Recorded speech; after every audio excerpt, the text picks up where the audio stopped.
Yeah, sorry. Can you hear me all right? Sorry, sir.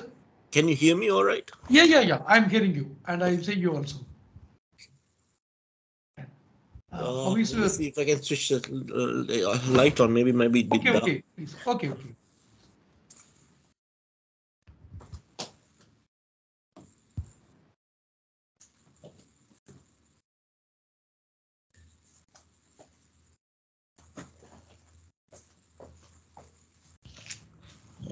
There, it's much better. Yes. Yeah. I was your ministry going on. I visited to Sri Lanka last Okay. 14th. 14th. Okay. Yeah. I visited to Colombo and Jaffna Yeah. and nearby Jaffna places also. Is that your first visit to Sri Lanka? Yes. It was my first visit and very impressive. That is why I very thankful to Deputy Commissioner Sri Lankan Consulate Chennai, Mr. Venkateswaran. Oh, I okay. was arranged one investors meeting at Chennai. That time only I got Mr. Krishnananda Kodiraja's introduction, and he said about Palmyra Development Board Chairman. I got a lot of opportunities to meet these entrepreneurs and industrialists from Sri Lanka at Sri Lankan Consulate Chennai. Okay, great. Yeah, he only given your number and this all reference and about your ministry and everything, right, sir? I went through your this one domain to know about what's reality and what's real going on. That's everything is very fine. I viewed at the evening economic diplomacy and promoting the tourism, this boosting exports, this all. So basically, I introduced myself. I'm doing a journal, the Tamilagam Times YouTube channel. Okay. Journalist, and apart from that, I'm doing business. Okay. Especially the petroleum products. Okay. Lubricants and other things, right? Yeah. So I met some food product DP Global and food product manufacturers at Sri Lanka. Yeah. By invited by that company. Yeah. I came there, right? So from airport, Sri Lankan Colombo airport to till my destination, I gone through everywhere. Means I interviewed the local drivers and local people. Really, I surprised what the really ground reality is totally different from the media broadcasted in India. Okay. I was very surprised because the nice people, very wealthy atmosphere, and all this there. And you kindly let me know what's the real scenario for your ministry. I wish to know about our investors in Indian investors. You don't know about the situation in Sri Lanka? Yeah, Sri, situation I went through ground reality. It's very nice.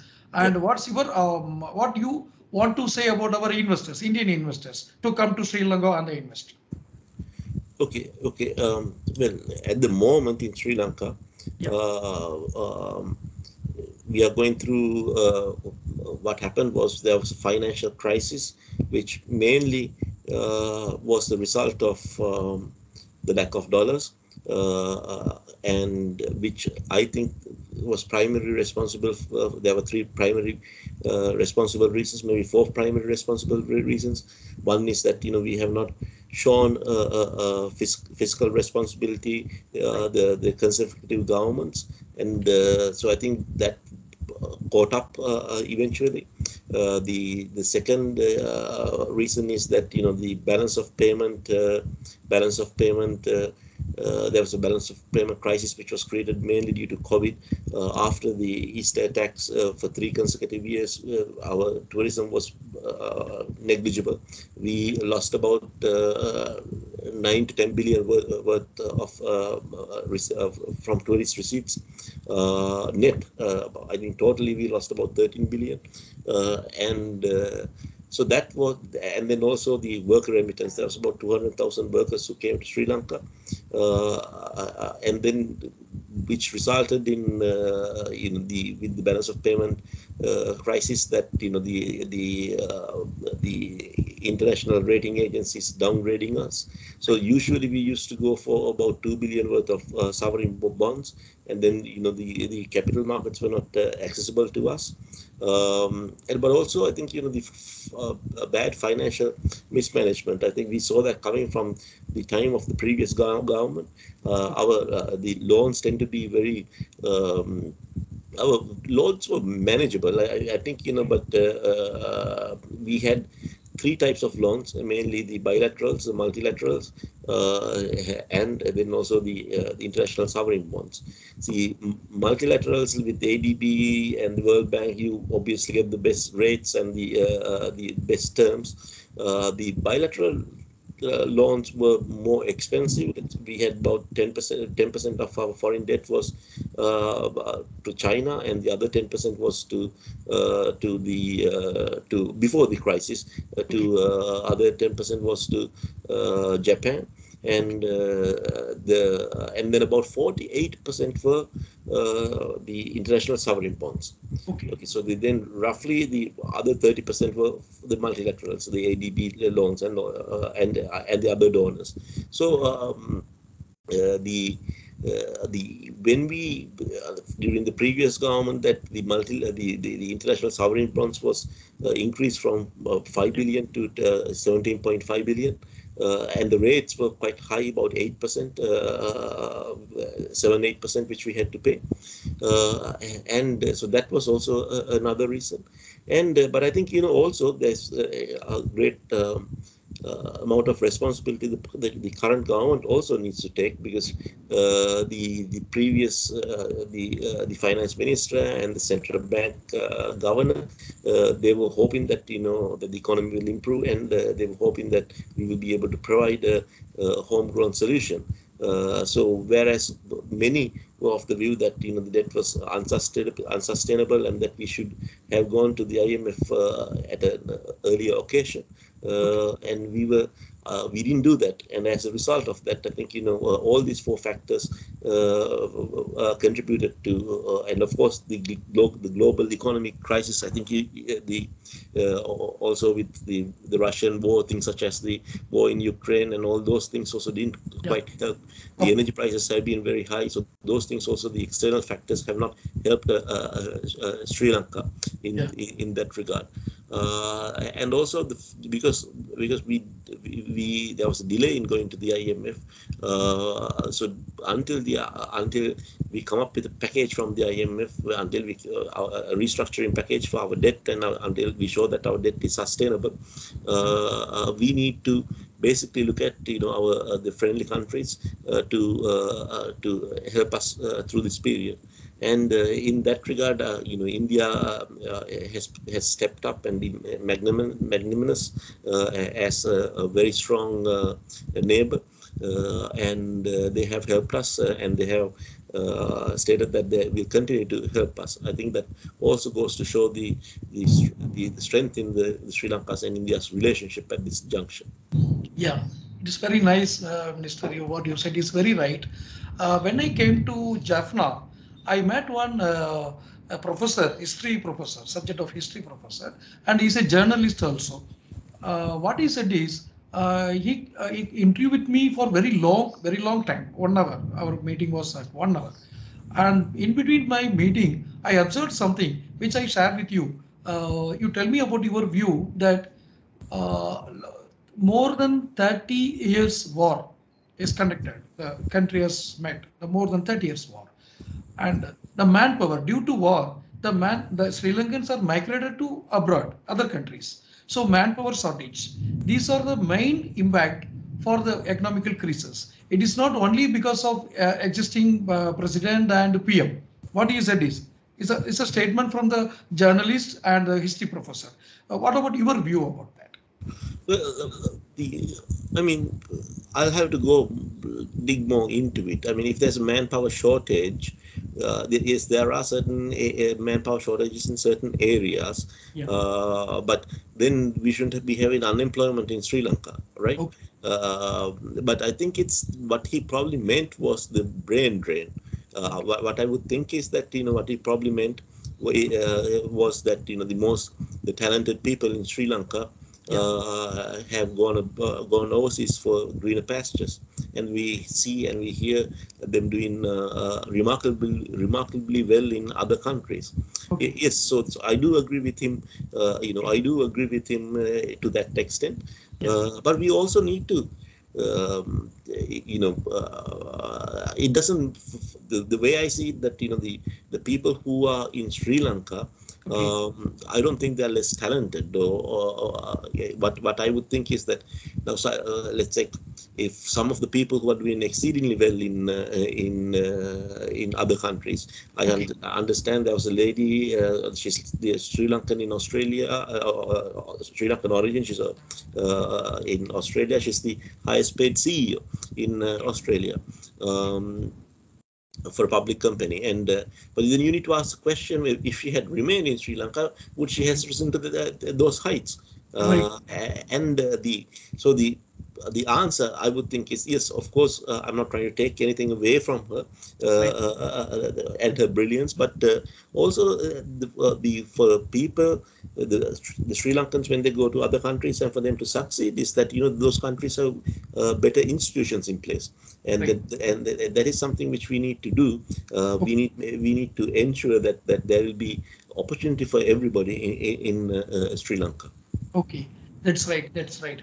And what you like to say about Indian investors? Which are the segments is potential segments to invest in Sri Lanka?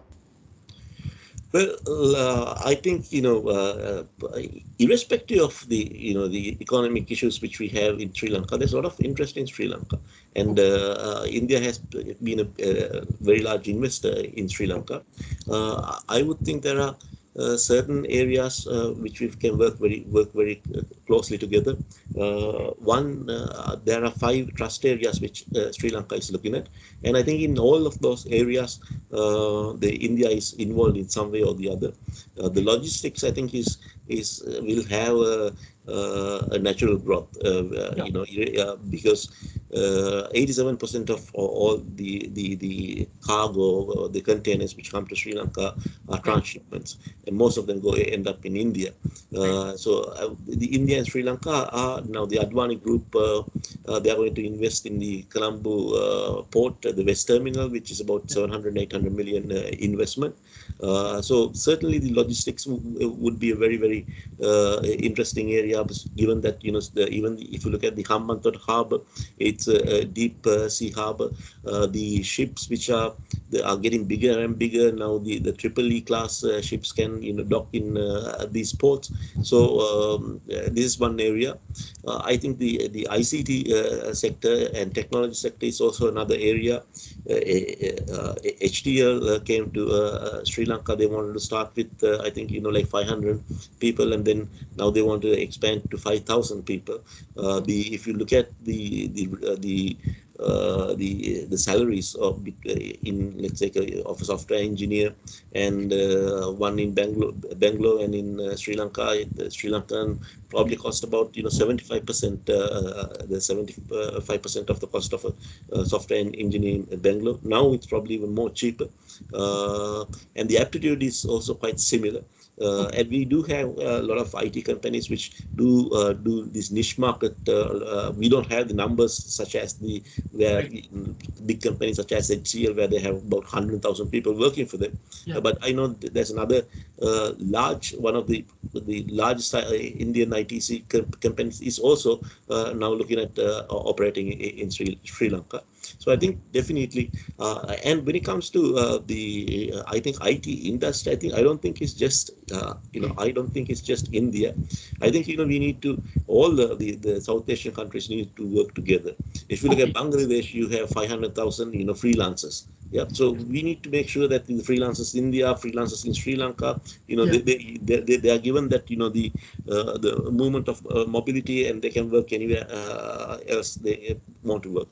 Yes. Yes. And so this is that's the ITC is also another interesting area. Yeah. And then we have pharmaceuticals. Okay. So we have set up 3 pharmaceutical companies. Uh, we spend about 800 million on pharmaceuticals every year, and it'll probably in 2 or 3 years' time it'll be a billion dollar industry. And but we only produce 15% of our pharmaceutical needs in Sri Lanka. So we have put up 3 pharmaceutical zones, one in Anuradhapura in north of Sri Lanka for the things such as the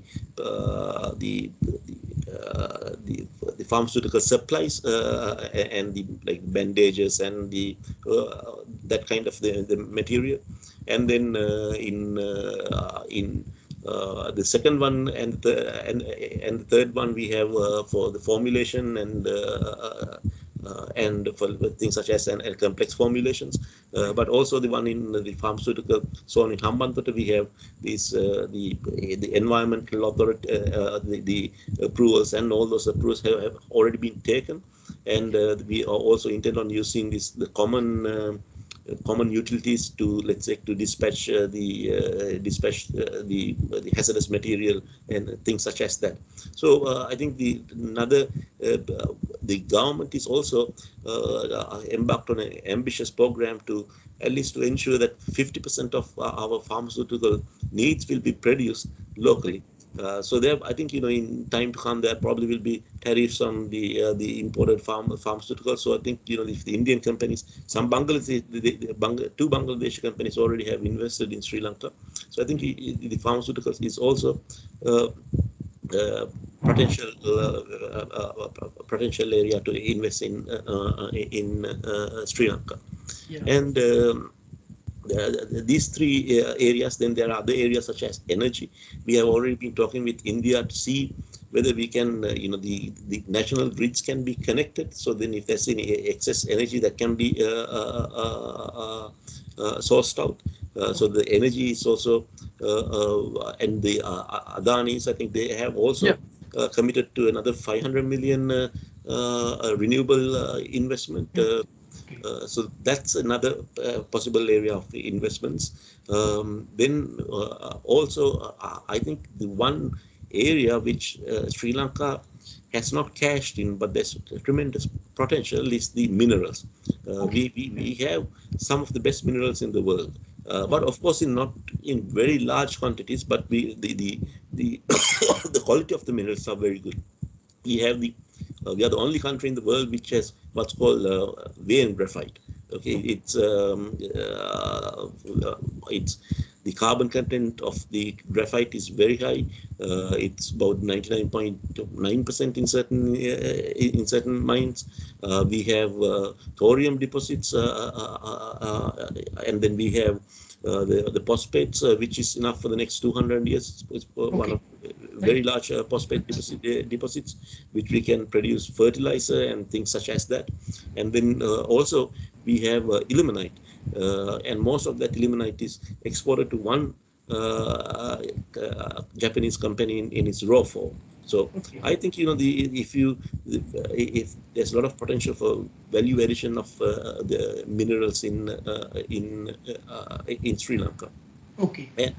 And then I think the other area is the manufacturing.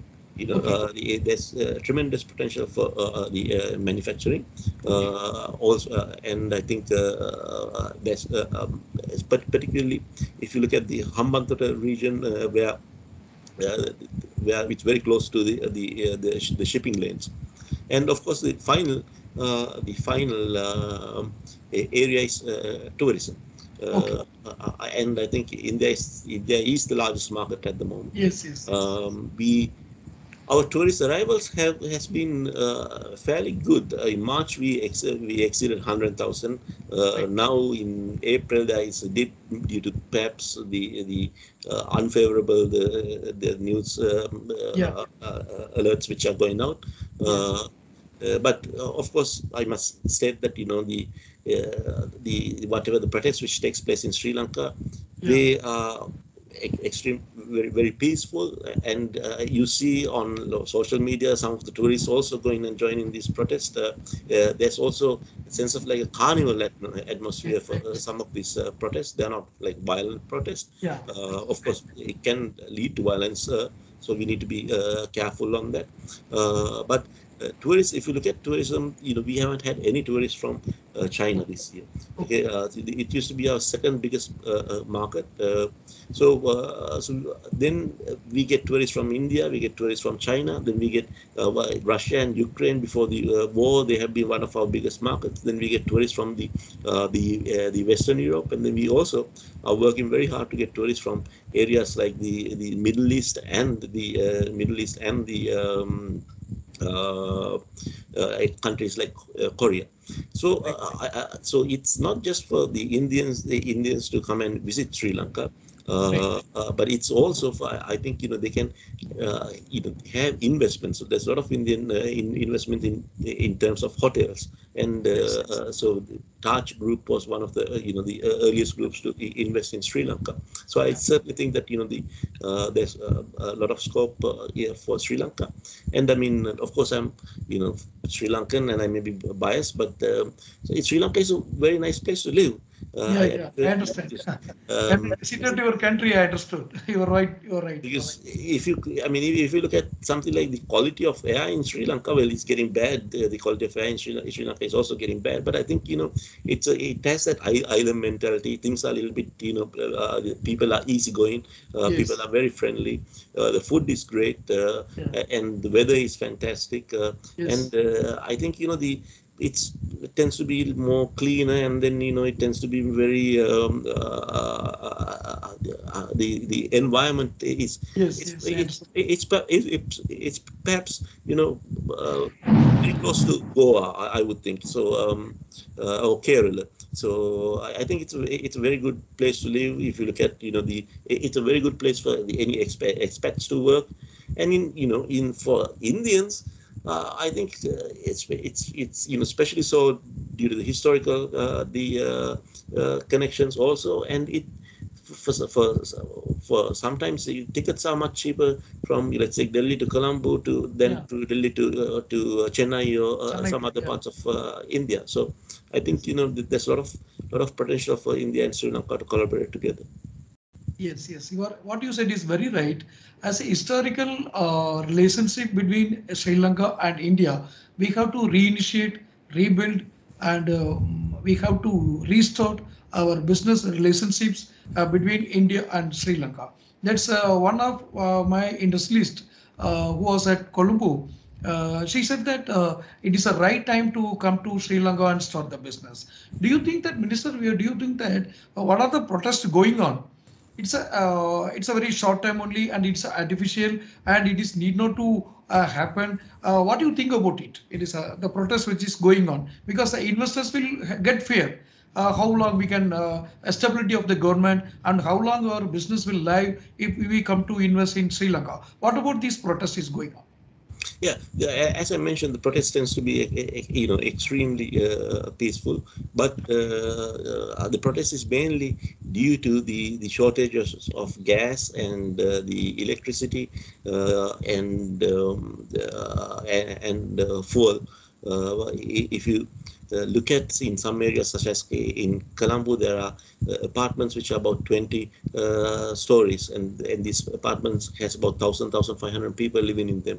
And it's impossible especially in April, March in Sri Okay. Lanka to live in an apartment without electricity. And then the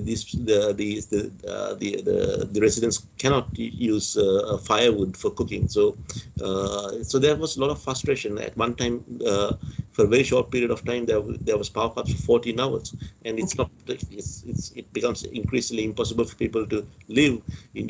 Most of the time, your kids are up and they're crying, and then you are very tired. You need to then go to work under such circumstances.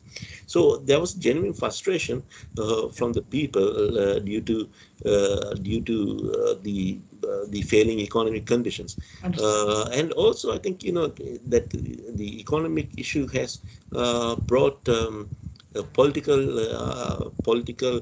adjustments which needs to be made. And then I think uh, the positive, the silver lining, I think, in this is that all the politicians have been talking that we need to bring the 21st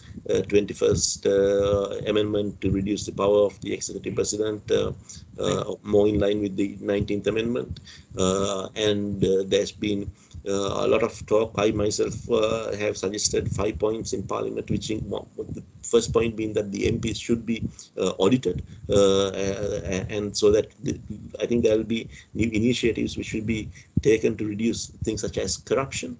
So those are positive things, and we of course need to have changes in the election system. We need to have more inclusive politics. If you look at in Sri Lanka, Parliament, there's only 12 female MPs, so that's less than 5%. And if you look in comparison with our South Asian neighbors, so even if you look at in comparison with more let's say some Islamic countries, they do have higher representations than in Sri Lanka. So there are certain political changes, I think, which needs to come forth, and I am hopeful that this is the right juncture to bring the legislative changes which are required. Okay, that is very best because I visited to your Colombo and Jaffna. I saw so many natural resources, and the country is very clean and sanitary, very nice. It was very looks very nice. And what you like to say to the global investors, not only from India? So what are the ministries? How they can approach with the Sri Lankan government? Like your ministries under, I think the foreign investments are comes under your ministry. I think, is it right? The investments does not come. Yeah. No, it comes under the president, but we certainly facilitate the investors who are interested in bringing investments. Yeah. No, I think for the global investors, I would give the same message as what I gave to the Indian investors. But I think everybody knows that for the next 20-30 years, that that the growth will be in the Asia, and particularly the Indian subcontinent. Okay. Not only just India. If you look at countries like Bangladesh, they were doing quite well, and the other countries like Nepal, Pakistan, and Sri Lanka, due to this, are having under economic crisis. But I think we will be able to come out of this stronger.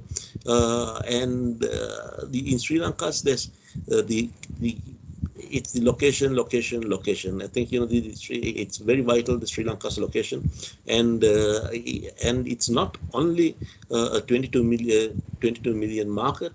We are talking about 1.8, I think 1.8 billion in the Indian subcontinent. Okay, India alone 1.3 billion, and if you add the other countries, Pakistan, roughly about 1.8 billion. So we have a FTA with India, we have a FTA with Pakistan, and then we are negotiating a PTA with Bangladesh. We have a few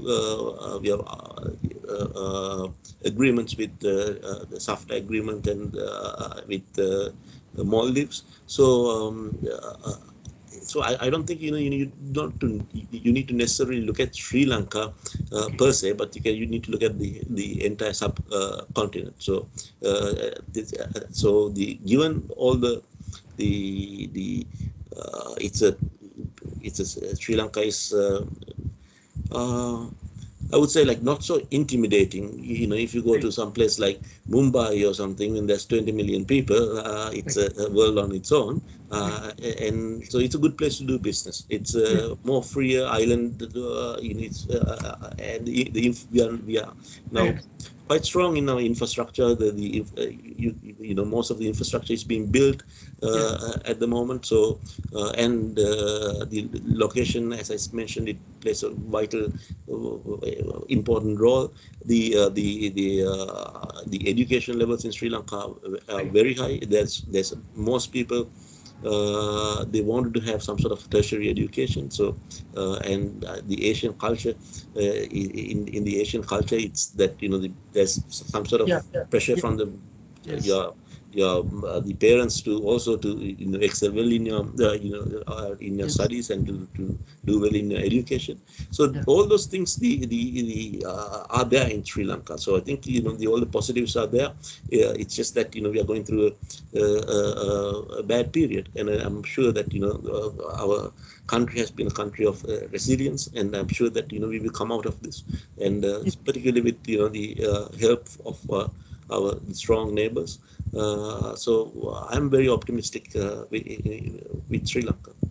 Yes, it is very nice to hear from you, and I also hope, very strongly hope on Sri Lankan's environmental changes, especially the economical changes, because the citizens, the Sri Lankans are very friendly and cultural nature. So I stayed at Colombo for 10 days. So I Yeah. visited so many places. So it is very nice place. Why the medias are exposing something different from the ground reality, because the ground reality is totally different. I understood because I went through all the local areas and other things. So all the best to your country to come Thank out soon, and we reinitiate, rebuild, and we restart our business with Sri Lanka from India, and we will definitely will contact with you, communicate with you for future business and other Thank you. transactions. So next time you come to Sri Lanka, please give me a call and we'll meet up. Sure, sure, sure, Sure. sir. Thank you. All right. Thank you very much. Thank Thank you. you. Thank you.